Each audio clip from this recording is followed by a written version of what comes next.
Assalamualaikum warahmatullahi wabarakatuh.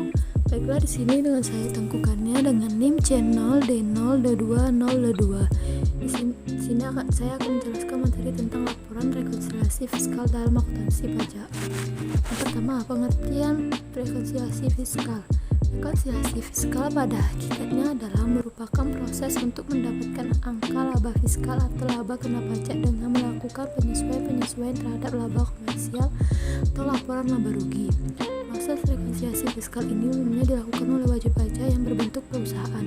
Rekonsiliasi yang dilakukan akan menghasilkan koreksi fiskal yang akan mempengaruhi besarnya laba kena pajak serta pajak penghasilan atau PPh terutang. Yang kedua, koreksi fiskal.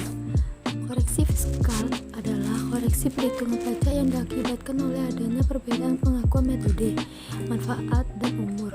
Dalam menghitung laba secara komersial atau dengan secara fiskal, koreksi fiskal dilakukan karena adanya perbedaan antara laba atau rugi menurut perhitungan akuntansi komersial dengan akuntansi fiskal atau berdasarkan Undang-Undang Nomor 10 Tahun 1994 dan Undang-Undang Nomor 17 Tahun 2000. Maka sebelum menghitung pajak penghasilan yang terutang, terlebih dahulu laba atau rugi komersial tersebut harus dilakukan koreksi fiskal sesuai dengan Undang-Undang Nomor 17 Tahun 2000. Selanjutnya ada jenis koreksi fiskal.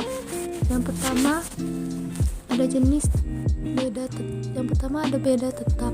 Koreksi fiskal pada hakikatnya adalah merupakan proses untuk mendapatkan angka laba fiskal atau laba kena pajak dengan melakukan penyesuaian terhadap laba komersial atau laporan laba rugi.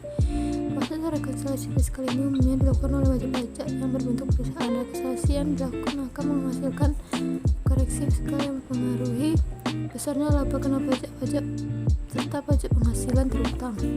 Kedua, beda waktu. Beda waktu merupakan perbedaan pengakuan baik penghasilan maupun biaya antara akuntansi komersial dengan ketentuan Undang-Undang PPh yang sifatnya sementara. Artinya koreksi fiskal yang dilakukan akan diperhitungkan dengan laba kena pajak tahun-tahun pajak berikutnya.